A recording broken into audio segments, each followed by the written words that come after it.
बिहार देख, बिहार सरकार ने लिया बड़ा फैसला, 7 जुलाई से खुलेंगे कॉलेज और रेस्टोरेंट। बिहार में अंत की ओर कोरोना, 16 जुलाई से नहीं मिले एक भी नए मरीज।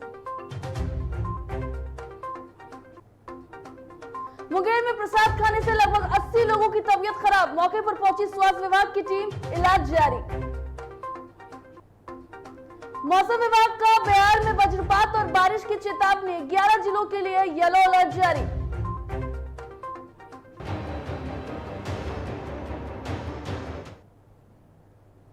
नमस्कार, डीटीवी भारत में आपका स्वागत है। मैं हूं पूजा वर्मा। शुरुआत करते हैं खबरों की।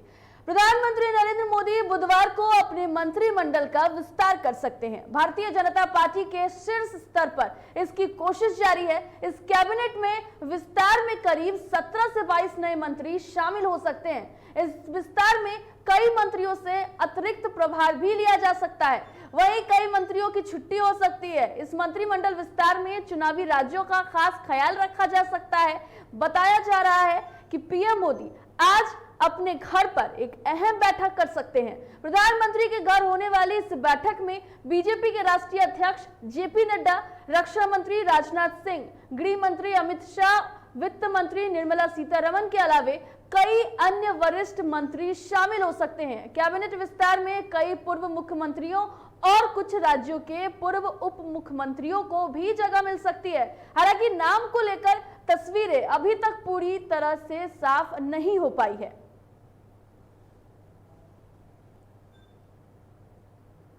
डिप्टी सीएम तारकिशोर प्रसाद अपने 2 दिवसीय यात्रा के दौरान कटिहार पहुंचे। इस दौरान कई इलाकों में जल जमाव और गंदगी को लेकर होने वाले परेशानियों से अवगत हुए, जिसके बाद डिप्टी सीएम ने अधिकारियों के साथ बैठक की। उन्होंने कहा कि अब नगर निगम के अधिकारी से लेकर कर्मी खुद निकलेंगे और मॉनिटरिंग करेंगे। इसके अलावा बिजली व्यवस्था, संभावित बाढ़ जैसे मुद्दे पर भी विस्तृत चर्चा हुई। कहा है कि हमारे जितने अधिकारी और अभियंता हैं सुबह 5 बजे निकलकर पूरा पेट्रोलिंग करें, और जो इधर के दिनों में जो आउटसोर्सर था उसके द्वारा काम बंद कर दिए जाने के कारण जो थोड़ी गंदगी बढ़ी है, कूड़ा करकट जमा हुए हैं, उसको युद्ध स्तर पर उसका उठाव करिए और इसमें किसी प्रकार की कोताही को बर्दाश्त नहीं की जाएगी। हमने जिला पदाधिकारी कटिहार को भी कहा है इस पूरे कटिहार नगर निगम में जो कूड़ा का उठाव है, जल की निकासी है, इसकी समीक्षा और इसका अनुश्रवण वो स्वयं करें। भाजपा सांसद सह पूर्व केंद्रीय मंत्री राजीव प्रताप रूडी कोलकाता से इंडिगो फ्लाइट से दरभंगा पहुंचे। दरअसल ये फ्लाइट उन्होंने खुद चलाई थी और इस दौरान जिले के परिसदन में उत्तर बिहार में बाढ़ की स्थिति पर चिंता जताते हुए उन्होंने कहा कि जिस प्रकार से नेपाल में 25 से 30 सालों में वृक्षों की कटाई हुई है, उसका ही परिणाम है कि नदी में उफान आ जाती है और बिहार के लोगों को बाढ़ की पानी से परेशानी बढ़ जाती है। जिस प्रकार से नेपाल में वृक्षों की कटाई हुई है पिछले 25-30 वर्षों में, 40 वर्षों में, इसका परिणाम है कि पहाड़ी क्षेत्र में बारिश की स्थिति में जो पहले कैचमेंट एरिया में जड़ पर पानी रुकता था, वृक्षों की कटाई के कारण पूरा का पूरा पानी रेत के साथ नदियों में चला आता है और परिणाम है कि बाढ़ का प्रकोप बिहार को, सबसे कुछ हद तक यूपी को भी, लेकिन बड़े क्षेत्र में बिहार को इसका, और ये अभिशाप इसलिए नहीं है कि बिहार के लोगों का उसमें कोई कसूर है, ये नेपाल की स्थिति के कारण बिहार को नुकसान झेलना पड़ा। कोरोना महामारी की दूसरी लहर में राहत की बात यह है कि राज्य में कोरोना संक्रमण की संख्या 100 के नीचे आ गई है। बड़ी राहत की खबर यह है कि बिहार के 16 जिलों में एक भी नया संक्रमित सोमवार को नहीं मिला है। इन जिलों में औरंगाबाद, बांका, पूर्वी चंपारण, गोपालगंज, कटिहार, मधेपुरा, मुंगेर, सहरसा, सारण, सिवान, पश्चिम चंपारण, शिवहर, सीतामढ़ी, जमुई, जहानाबाद और लखीसराय शामिल है। पिछले 24 घंटों में राज्य में 91,879 सैंपल की जांच की गई है, जिनमें मात्र 76 नए संक्रमित मिले हैं। राज्य में कोरोना संक्रमण का दर 0.08% हो गया है।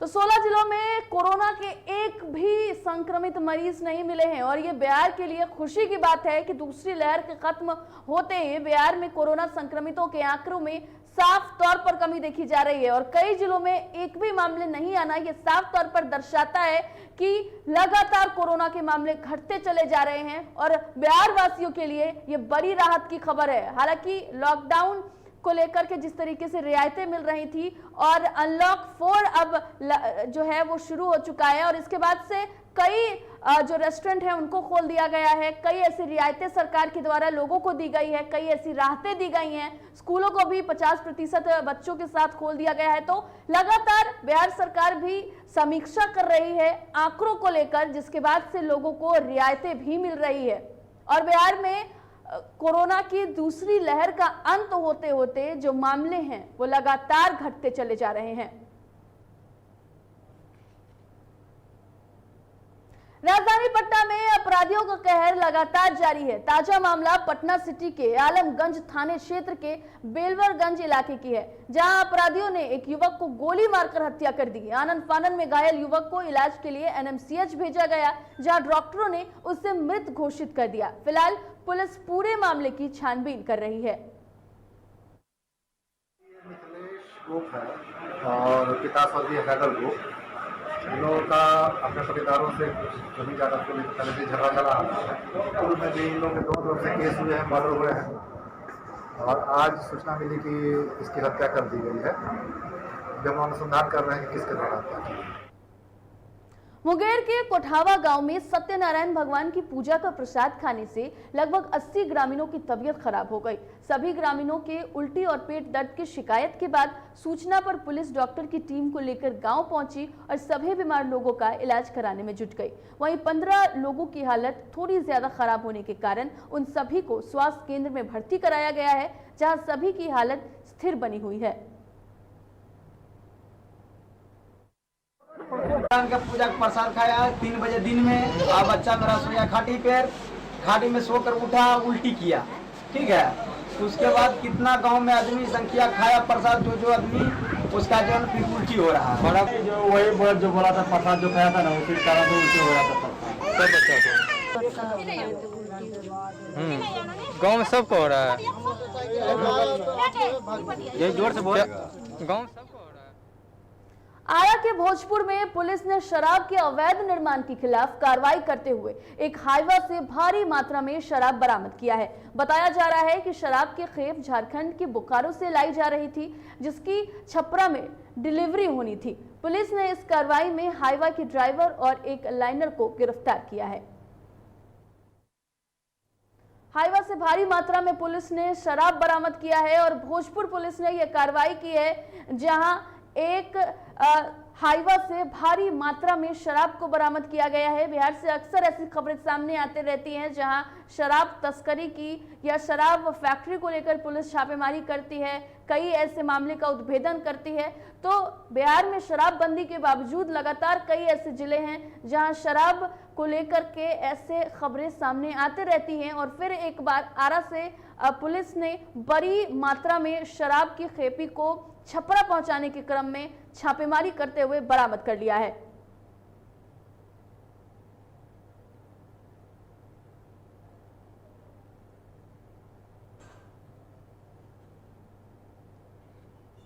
सहरसा पुलिस ने 3 जुलाई को कार की हुई चोरी मामले का उद्भेदन कर दिया है। एसपी लिपि सिंह ने प्रेस वार्ता कर मामले का खुलासा करते हुए बताया कि चोरी और लूटपाट की घटना में संलिप्त 7 अपराधियों को पुलिस ने गिरफ्तार किया है।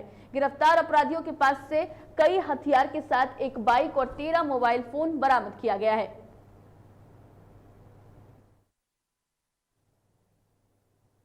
तो 7 अपराधियों को पुलिस ने गिरफ्तार कर लिया है। उनके पास से कई हथियार और बाइक भी बरामद किए गए हैं। दरअसल लिपि सिंह ने प्रेस वार्ता कर पूरे मामले की जानकारी दी है और कार चोरी जो हुई थी उसका उद्भेदन किया गया, जिसके बाद से आपको बता दें कि कई जो अपराधी हैं उनको गिरफ्तार किया गया है और उनके पास से पुलिस ने हथियार भी बरामद किया है, साथ ही साथ मोबाइल फोन भी बरामद किया गया है। तो 7 अपराधियों को पुलिस ने इस पूरे मामले को लेकर के अब तक गिरफ्तार किया है।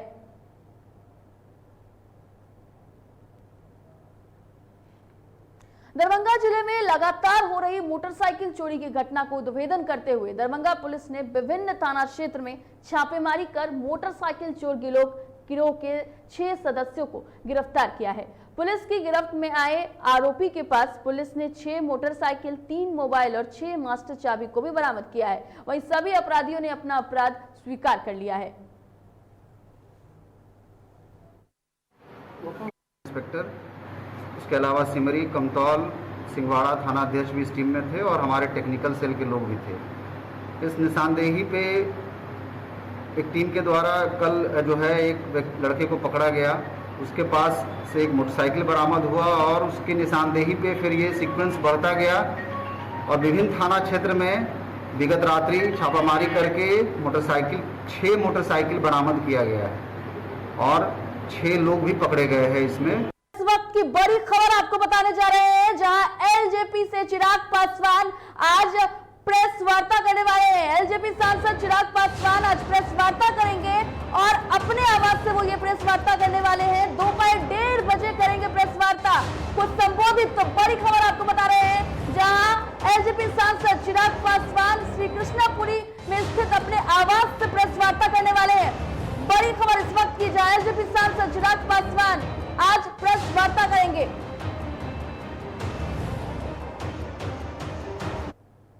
तो इस खबर पर ज्यादा जानकारी के लिए हमारे साथ उत्कर्ष फोन लाइन पर जुड़े हुए हैं। उत्कर्ष, आपसे जानना चाहेंगे कि आज चिराग पासवान प्रेस वार्ता करने वाले हैं। बिल्कुल, आज चिराग पासवान करीब 1:30 बजे अपने आवास पर प्रेस वार्ता करने वाले हैं, क्योंकि इससे पहले जब भी उन्होंने प्रेस वार्ता की है, चाहे वो अपने पार्टी कार्यालय से की है या फिर दिल्ली, अब वो पटना आ चुके हैं, तो उनको एक प्रेस वार्ता करनी थी। और साफ तौर पर उनके जो नेता हैं उन्होंने पहले भी कहा था कि 6 तारीख जो है वो चिराग पासवान पटना रहेंगे। उन्हें जमुई जाना था, लेकिन किसी कारणवश उनका जमुई का प्रोग्राम आज के लिए कैंसिल हो गया था। उसके बाद आज उन्हें मीडिया कर्मियों से बात करनी थी, लेकिन अब एक बड़ी खबर सामने आई, करीब 1:30 बजे वो खुद प्रेस कॉन्फ्रेंस करने वाले हैं और मीडिया को संबोधित करने वाले हैं। क्योंकि बीते दिन जो उनकी आशीर्वाद यात्रा थी, उन्होंने खुद डीटीवी भारत से बोला कि उन्हें इतना उम्मीद नहीं था जितना जन सैलाब उनके लिए उतर आया था रोड पे, सड़कों पर, और उन्हें उम्मीद है कि आने वाले दिन में जरूर कुछ बदल सकता है, जिसको लेकर आज वो प्रेस वार्ता करने वाले हैं और मीडिया कर्मियों से बात करेंगे। क्या लगता है उत्कर्ष कि कल जिस तरीके से उन्हें आशीर्वाद यात्रा को लेकर के परमिशन नहीं दिया गया, उसको भी वो सामने रखने वाले हैं इस प्रेस वार्ता के दौरान, सरकार पर भी आरोप लगाने वाले हैं? जी बिल्कुल, जिस तरीके से वो कल हाजीपुर गए थे, लेकिन जिला प्रशासन द्वारा उन्हें परमिशन नहीं दिया गया, और जब वो अंबेडकर जी पर माला अर्पण करने गए तो भी उन्हें परमिशन नहीं दी गई, तो कहीं ना कहीं उन्हें इस चीज को लेकर बहुत दुख भी हुआ था। उन्होंने साफ तौर पर यह भी कहा था कि जब हमने उनसे बात करने की कोशिश भी की थी रास्ते में, तो उन्होंने कहा था कि मैं चलता जा रहा हूँ, अब मैं कुछ नहीं कह सकता।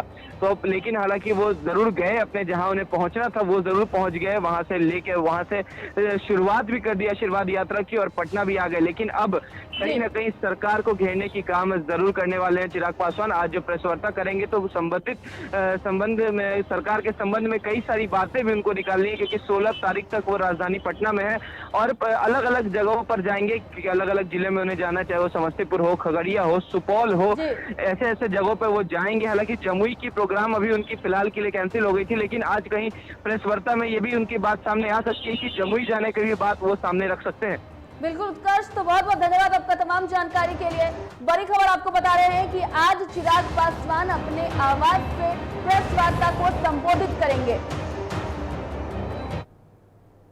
पटना सिटी के चौक थाना क्षेत्र के हाजीगंज स्थित जालान स्कूल के प्रांगण में हुए गोलू की हत्या से नाराज परिजनों ने हाजीगंज मोड़ के पास अशोक राजपथ पर शव को रखकर जमकर हंगामा किया है। वहीं सड़क पर आगजनी कर मुख्य मार्ग को जाम किया, साथ ही प्रशासन से हत्यारों की गिरफ्तारी और मुआवजे की मांग भी की। तो बता दें आपको कि पटना सिटी के चौक थाना के पास जो जालान स्कूल के प्रांगण में चोरी को लेकर के, हत्या को लेकर के जिस तरीके से पूरा मामला सामने आया, उसके बाद से जो परिजन हैं वो लगातार हंगामा कर रहे हैं इसको लेकर के। पटना सिटी का यह पूरा मामला है, जहां लगातार जो हत्या है, गोलू की हत्या से नाराज जो परिजन हैं वो हाजीगंज मोड़ के पास अशोक राजपथ राजपथ पथ पर शव को रख के लगातार हंगामा कर रहे हैं और स्कूल प्रांगण में उनकी हत्या हुई थी, जिसके बाद से जो परिजन हैं लगातार जो है इसको लेकर हंगामा कर रहे हैं और पुलिस जो है वो उन लोगों को शांत कराया जा रहा है पुलिस के द्वारा पूरे मामले को लेकर के। गोलू की हत्या के बाद से जो परिजन हैं वो लगातार हंगामा कर रहे हैं। वहीं घटना की सूचना मिलते मौके पर जब पुलिस पहुंची तो आक्रोशित लोगों को उन्होंने शांत कराया। तो लगातार जो है ऐसे खबर सामने आ रही है। तो पूर्णिया में बेखौफ बाइक सवार अपराधियों ने कस्बा थाना क्षेत्र में, आपको बता दें कि NH 87 के पास से वन विभाग के कर्मी को गोली मारकर हत्या कर दी गई, जिसके बाद से आक्रोशित परिजनों ने जमकर हंगामा किया है। वहीं घटना की सूचना मिलते ही मौके पर पुलिस ने परिजनों को समझा बुझाकर मामले को शांत कराया है। तो मौके पर मौत हो गई है, जिसके बाद से परिजनों ने जमकर हंगामा किया है, जिसके बाद मौके पर पुलिस पहुंची और पुलिस ने परिजनों को समझा बुझाकर मामला शांत करवाया है। दरअसल आपको बता दें कि वन विभाग के कर्मी की गोली मारकर हत्या कर दी गई थी, जिसके बाद से जो परिजन हैं वो लगातार हंगामा कर रहे थे। क्या होगा, मेरे पापा आ रहे थे परोरा से और कैलोरी में मेरे बुआ के यहाँ से इनवाइट था। उसके बाद वहीं पे खाना पीना खा के निकले, उसके बाद यहाँ पे गोली मारकर हत्या कर दी गई। गोली मार दिया गया।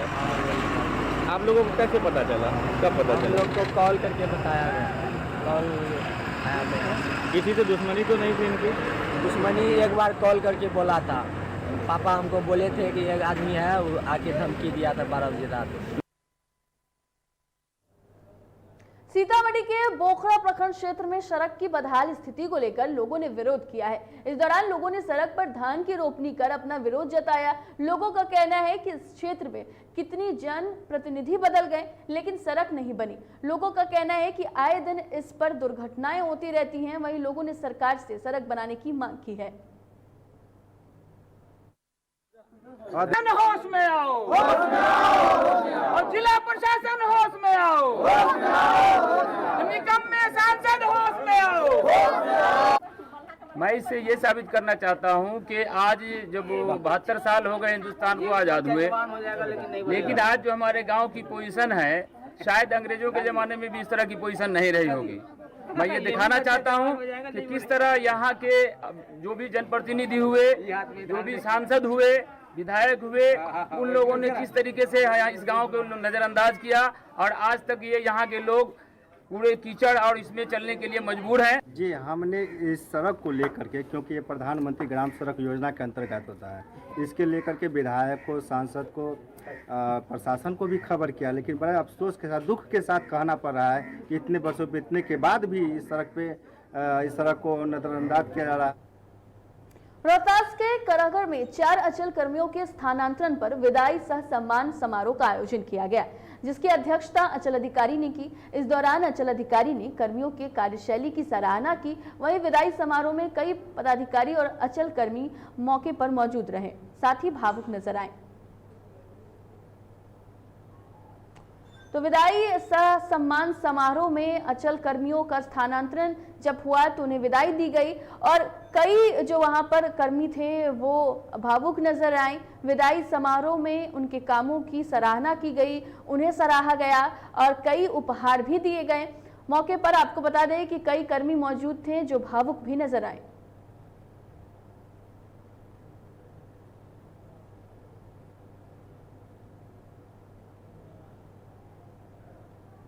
चार अचल कर्मियों का स्थानांतरण हुआ, जिसके बाद से विदाई समारोह का आयोजन किया गया और इस विदाई समारोह में उनके द्वारा किए गए कार्यों को लेकर उन्हें सराहा गया, उनकी सराहना की गई, साथ ही साथ उन्हें माल्यार्पण कर विदाई दी गई। कई तोहफे भी दिए गए और उनके कार्यकाल में जो भी काम उनके द्वारा किया गया है उसको याद करते हुए लोग भावुक भी नजर आए।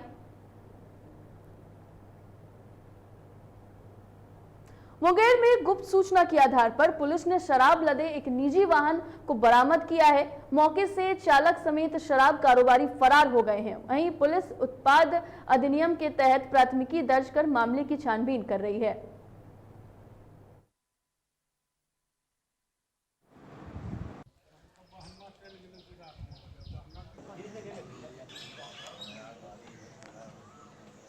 जब्त कर लिया है और चालक समेत शराब कारोबारी भागने में सफल रहा है। आपको बता दें कि शराब से लदे निजी वाहन को पुलिस ने बरामद किया है और मौके से चालक सहित जो कारोबारी था वो भागने में फरार हुआ है। मुंगेर का ये मामला है जहां शराब भारी मात्रा में पुलिस ने बरामद किया है। दरअसल लगातार बिहार से ऐसी खबरें सामने आ रही हैं, अलग अलग जिलों से शराबबंदी के बावजूद भी शराब तस्करी की खबरें आ रही है, जिसके बाद से पुलिस लगातार तत्पर है। पुलिस के द्वारा लगातार कार्रवाई की जा रही है और छापेमारी कर पुलिस ऐसी बड़ी जो शराब है, खेप है, उसको बरामद कर रही है।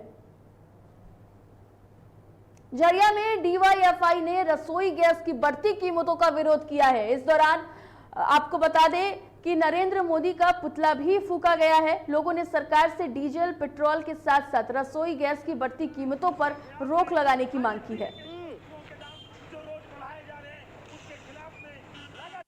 साथियों, मोदी सरकार के द्वारा जो गैस का दाम 25 रुपये की बढ़ोतरी की गई, पेट्रोल का दाम 100 का पार, डीजल के दाम 90 के पार, इसके खिलाफ और बढ़ती महंगाई के खिलाफ में भारत की जनवादी नौजवान सभा डीवाईएफआई आज इस धनबाद जिला कमेटी की ओर से आज इस लोधना मोड़ पर प्रधानमंत्री पीएम का पुतला फूंकने के लिए आए हैं कि जो सरकार 2014 के पहले कह रही थी कि बहुत हुआ महंगाई की मार, अब की बार मोदी सरकार, बहुत हुआ डीजल पेट्रोल की मार, अब की बार मोदी सरकार, ये जुमला और झूठी सरकार है।